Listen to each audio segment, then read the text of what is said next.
स्त्री नारी सौभाग्यवती रहकर एक वस्तु का दान नहीं करती। फिर समझ लेना मेरी जीजी, केवल अकेली साड़ी बिना ब्लाउज पीस के किसको दी जाती है ये आप भी जानते हैं। एक वस्त्र का दान किस समय पर दिया जाता है?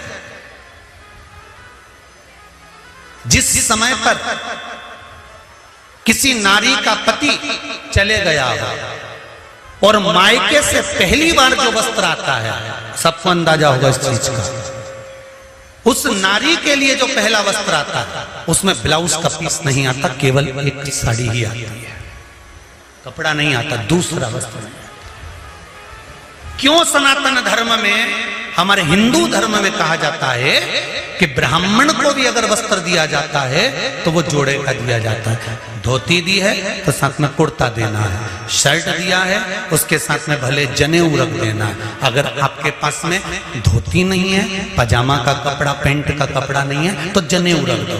जनेऊ नहीं हो तो हाथ में बांधने वाली वो मोली, नाड़ा, लच्छा वो बांध कर दे दो, वो रख दो। स्त्री को कोई वस्त्र दे रहे हो तो साड़ी के साथ में ब्लाउज लगा कर दो या कोई सौभाग्य की वस्तु रख दो। अकेला ब्लाउज पीस भी दे रहे हो तो उसके साथ टीकी का पत्ता रख दो, उसके साथ कोई वस्तु जोड़े से होना चाहिए, सिंगल वस्तु का दान नहीं दिया जाता।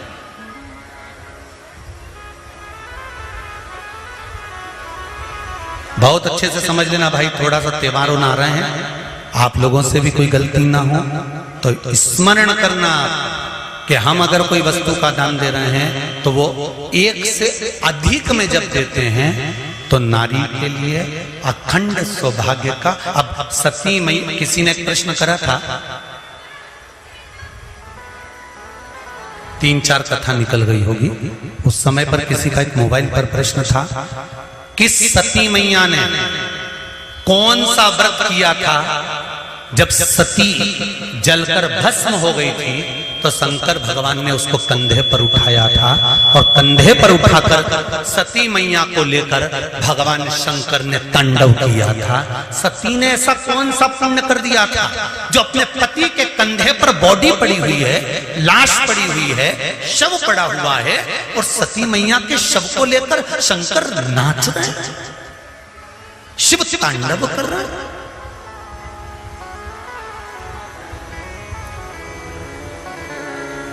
कई लोग हमको पागल कहेंगे, बताओ सीवर वाला गुरुजी तो बैठे बैठे कहते रहता है 21 दाने चावल के चढ़ा दो तो 11 दाने चढ़ा दो तो 5 दाने चढ़ा दो तो 7 दाने चढ़ा दो, 7 बेलपत्र चढ़ा दो तो काली मिर्ची इतनी चढ़ा दो। उसका कारण क्या है?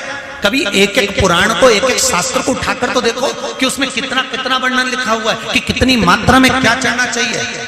आपने एक भगोना चाय रख दी, चाय के लिए इतना बड़ा भगोना, उसमें 50 लीटर दूध, 50 लीटर पानी और तुम चाय बना रही और पत्ती एक चम्मच डाल दी, चाय में स्वाद आएगा? नहीं। उसके अनुसार आपको चाय की पत्ती भी ज्यादा डालना पड़ेगी। जब दूध ज्यादा है तो पत्ती उतनी डालो। अब तुमने जैसे किसी किसी किताब में लिखा रहता है 2 चम्मच बेकिंग पाउडर डालो, आधी चम्मच शक्कर डालो, फिर 1.5 चम्मच इलायची का पाउडर डालो, फिर आधी चम्मच ये डालो, फिर धीरे धीरे उसको धीमी धीमी आंच पे हिला। तो उसने नहीं तो डायरेक्ट लिख देता तुम्हारी मर्जी पड़े उतना कूड़े दो, काय को माथा बच्ची करे वो में मतलब का कि 250 ग्राम डालो कि 2 ग्राम डालो कि 4 ग्राम डालो। हलवाई भी तुम्हारे यहाँ पर अगर कोई बड़ा फंक्शन है, तुम्हारे यहाँ पर अगर कोई शादी ब्याह है, तुम्हारे यहाँ पर कोई कार्यक्रम है तो हलवाई भी लिख देता है तराजू बाट ला कर रखना, हलवाई भी लिख देता है आधा किलो जीरा ला के रखना, 1 किलो ये ला कर रखना, 2 किलो वो ला के रख देना। नहीं तो हलवाई कह देता पर्चे के ऊपर लिख के तुम्हारी मर्जी पड़े उतना लाने पटक दो, मैं तो बना दूंगा। पर नहीं, इतना इतना तो चाहिए, स्वाद लाना है तो ये सब सामग्री तो मुझे इसमें डालना पड़ेगी। उसी तरह अगर पति के कंधे पर जाना है प्राण छूटने के बाद, माता सती का शरीर अगर शंकर के कंधे पर पड़ा था 52वें नंबर का विवाह है माता पार्वती और शंकर का। 51 बार माता पार्वती जन्म लेकर प्राणों को त्याग चुकी थी। 50 बार माता पार्वती, कभी उमा, कभी कात्यायनी, कभी कुष्मांडा, कभी स्कंदा, ऐसा माता पार्वती के ना जाने कितने जन्म हुए, कितने अवतार हुए। इन सारे जन्मों में माता पार्वती के शरीर को शंकर भगवान कंधे पर लेकर नहीं नाचे। माता उमा को लेकर शंकर भगवान कंधे पर नहीं नाचे, माता कात्यायनी को लेकर नहीं नाचे, कुष्मांडा को लेकर नहीं नाचे, स्कंदा को लेकर नहीं नाचे, ध्रुमा को, बगला को मेरे भगवान शंकर कंधे पर लेकर नहीं नाचे। शंकर भगवान अगर कंधे पर लेकर नाचे हैं तो माता सती को लेकर नाचे। उसका कारण क्या था? क्योंकि सती मैया कोई भी वस्तु केवल एक समर्पित नहीं करती थी। माता सती का नियम था, वस्तु की मात्रा को बढ़ा देती थी। शंकर का अनुमोदन करने के लिए, शिव का स्मरण करने के लिए माता सती दीप भी अगर लगाती थी तो एक बाती का नहीं लगाती थी। बाती की फिर सरल भाषा में समझ लो, और सरल समझ लो।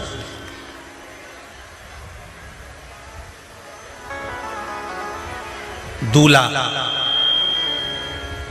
दरवाजे पर जब आता है, मटकी में जो दिया लगाया जाता है, सालियों लेके खड़ी होती है कन्याओं, वो मटकी में एक बत्ती का दिया लगता है कि 4 बत्ती का लगता है? जम के बोले 4 बत्ती का लगता है ना। 4 बत्ती का दिया, क्योंकि हमारे यहाँ शुभ कार्य हो रहा है, 4 बत्ती का दीप लगाया।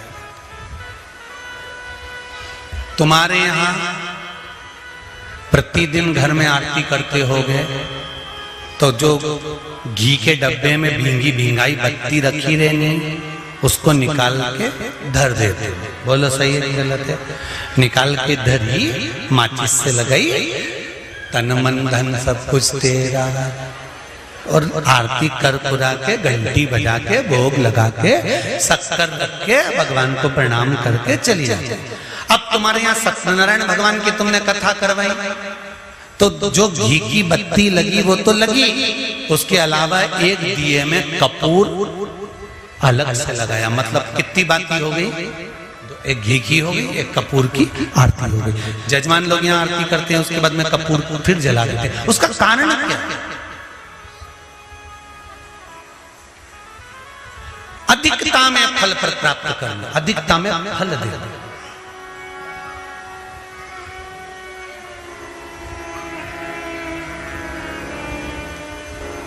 साल, 2 साल, 4 साल, 6 साल में आप भी प्रयास करा करो, पतली पतली बत्ती बनाकर 108 गिनकर घी में जब उसको पूरी बांध लो, घी में भिगो कर रख लो। कोई घर में विशेष कार्य हुआ या कहीं तीर्थ गए, कहीं गंगा जी के घाट पर गए, सरयू, मंदाकिनी, नर्मदा, गोदावरी, छिपरा आदि कादि के घाट पर गए तो उस बत्ती को प्रकट कर कर जलाकर रख दिया। क्या होता है उससे? माता सती ने कौन सा पुण्य करा था? जो शंकर भगवान के कंधे पर शव पड़ा हुआ था और शंकर नाच रहे थे, वो सती का पुण्य था कि वो कभी एक सामग्री से शिव को प्रसन्न नहीं करती थी, बहुता में देकर शंकर को रिझाती थी। इसलिए शिव ने उसको अखंडता प्रदान की। शंकर भगवान ने अखंडता दी है उसको, अखंडता।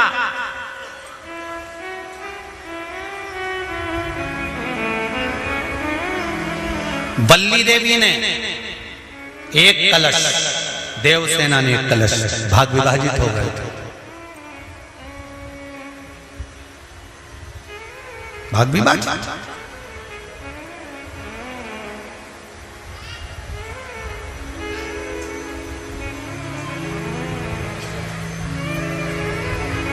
आधा भाग भगवान को चाहिए ही पूर्णता में। फिर निवेदन करेंगे। अब एक प्रश्न और खड़ा हो जाता है, ध्यान दीजिएगा जरा, कि गुरुजी तो कथा में कहते हैं कि एक बेलपत्र भी चढ़ा दी तो भगवान शंकर ने स्वीकार करी। सियोर वाले गुरुजी कहते हैं एक चावल का दाना भी चढ़ाया तो भगवान शंकर ने स्वीकार करा।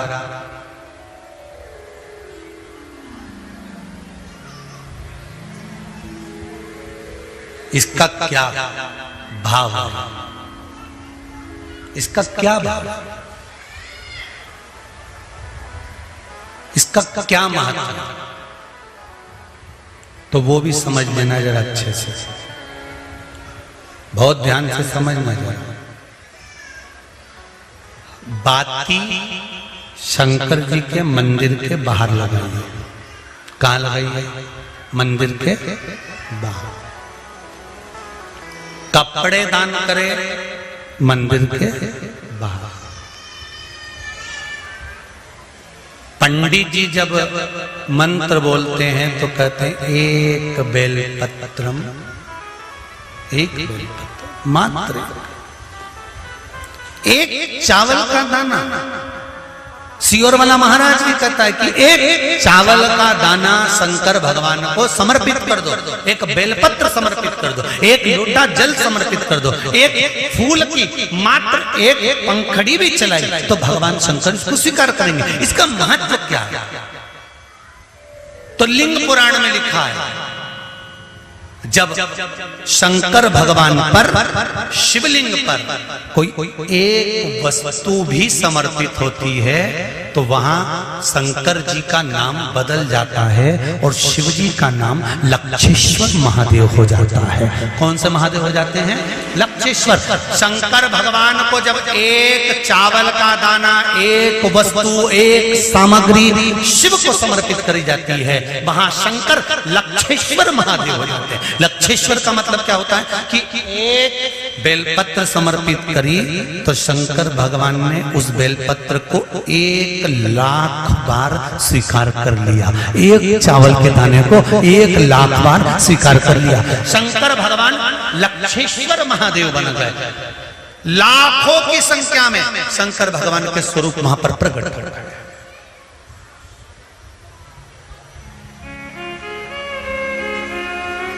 आप में से कितने लोग हैं जो क्षिप्रा नहाए थे?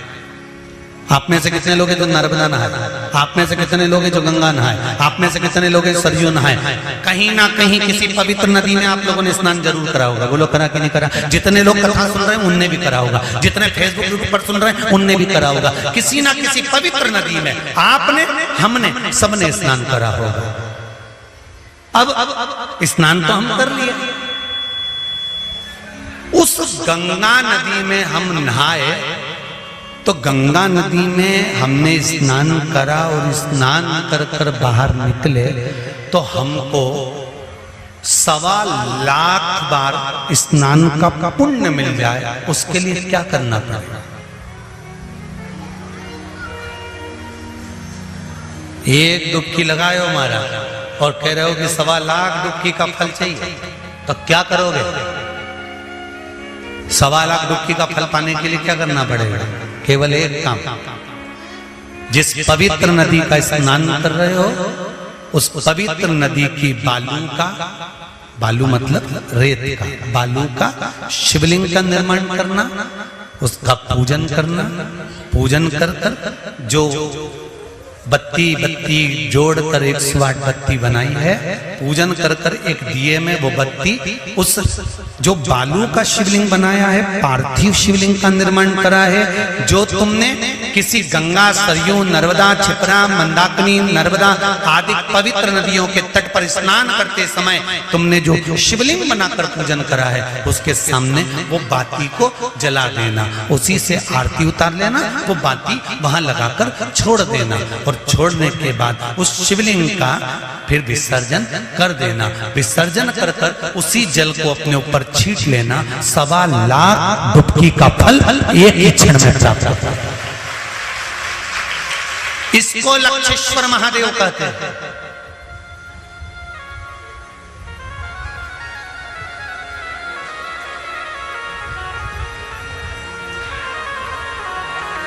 इसको लक्षेश्वर महादेव कहते हैं। महाराज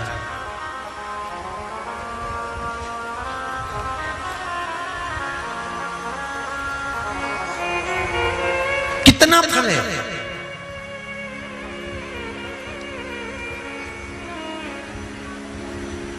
एक चावल का दाना समर्पित करने का कितना फल है, एक बेलपत्र समर्पित करने का कितना फल है, एक पुष्प की एक पंखड़ी समर्पित करने का कितना फल।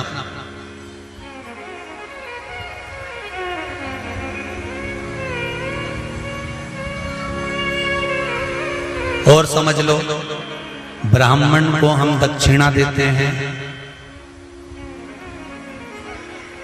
भांजा भांजी को हम भेंट देते हैं, बहन बेटी को हम कुछ रुपए देते हैं। जिस लिफाफे में रुपए को रखकर दिया जाता है उसमें एक का सिक्का पहले से लगा होता है। बोलो सही है कि गलत है? क्यों? समता में नहीं बढ़ाकर दिया गया, बहुत अधिक कर दिया गया। हमने अगर अधिक कर दिया है तो उसका फल भी हमको अधिकता में प्राप्त हो। अधिक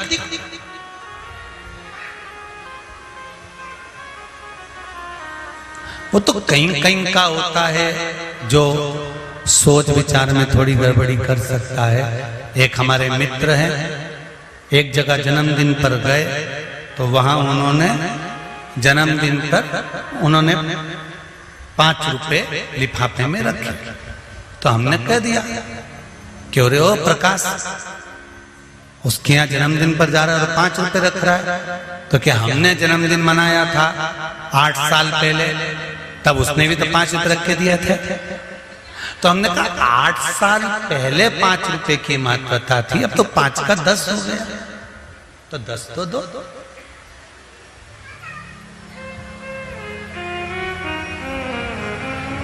हमारे यहाँ पहला सा नियम था, बहन बेटी जितनी बार आती थी ना, जितनी बार आती थी, घर की बहुएं उसकी झोली में थोड़ा सा चावल दाल जो भी घर में होता था वो डालती थी। भले वो लेकर नहीं जाती थी, इतना सा दाना पल्लू में बांधा और लेकर चली गई, भले वो वहीं छोड़ गई, पर उसकी झोली कभी खाली कर नहीं भेजते। आप में भी जितने लोग बैठे ऐसा नियम पहले था। अब आज का जमाना तो बड़ा विचित्र हो गया कि बहन बेटी से आस लगाकर बैठते हैं। जैसे ही आई तो पहले सोचते हैं राखी पे कितने भतीजों के कपड़े लेके आई है, कितने भाई के कपड़े लेकर आई है। अब तो आस लगाकर बैठते हैं कि ये लाई होगी। और भाई और भाभी को बहन से आस नहीं लगाना चाहिए, भाई और भाभी को तो बहन लेकर आए चाहे ना आए, फर्ज हमारा है कि हमारे दरवाजे से हमारी बहन बेटी खाली ना जाए, तो हमारा दरवाजा भी कभी खाली नहीं होगा।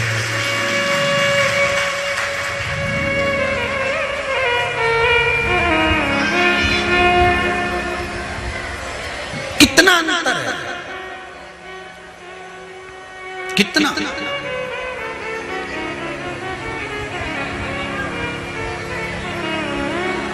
सनातन धर्म में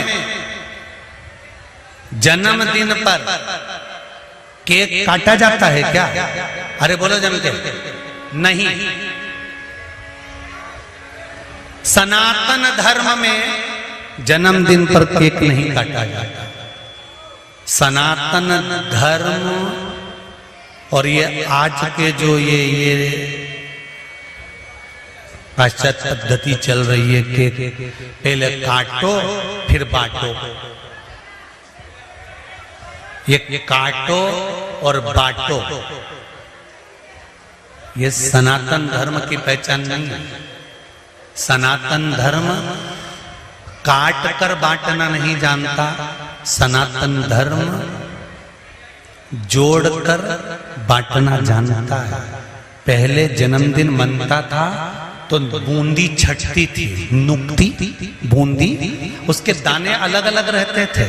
सनातन धर्म के लोग बांध कर बांटते हैं, बूंदी छठी थी, आटा सिकता था, बिखरा रहता था, दूध का छींटा देकर उसको लड्डू बनाकर बांध कर फिर दुनिया के लोगों को बांटा जाता था। सनातन धर्म में जन्मदिन बांध कर बांटते हैं और पाश्चात्य सभ्यता में जन्मदिन काट कर फिर बांटते हैं।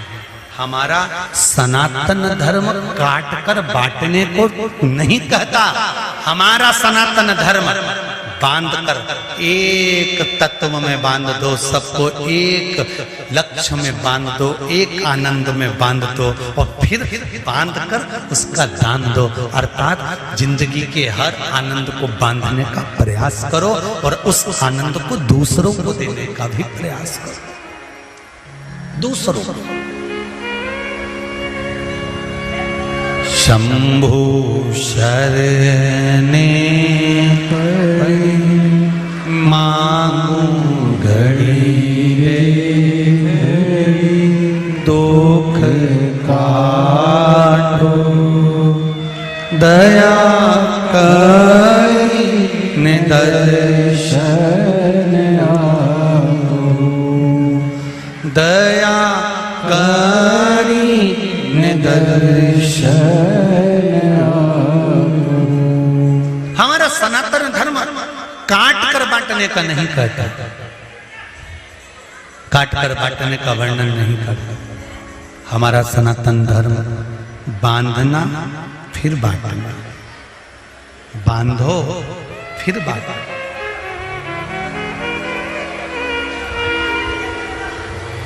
बोल लक्षेश्वर महादेव की जय, कुबेरेश्वर महादेव की जय। तो माता सती के शव को शंकर भगवान ने अपने कंधे पर उठाया। उसको उठाने का कारण क्या था? क्यों, किस लिए? ऐसा वो कहते हैं ना, कौन सा पुण्य, वो कहे ना, ऐसा कौन सा पुण्य किया गोरा शिव तेरे दर पे आते हैं, शिव तेरे दर पे आते हैं, भोला तेरे घर पे आते हैं। ऐसा कौन सा पुण्य किए गोरा भोले दौड़े चले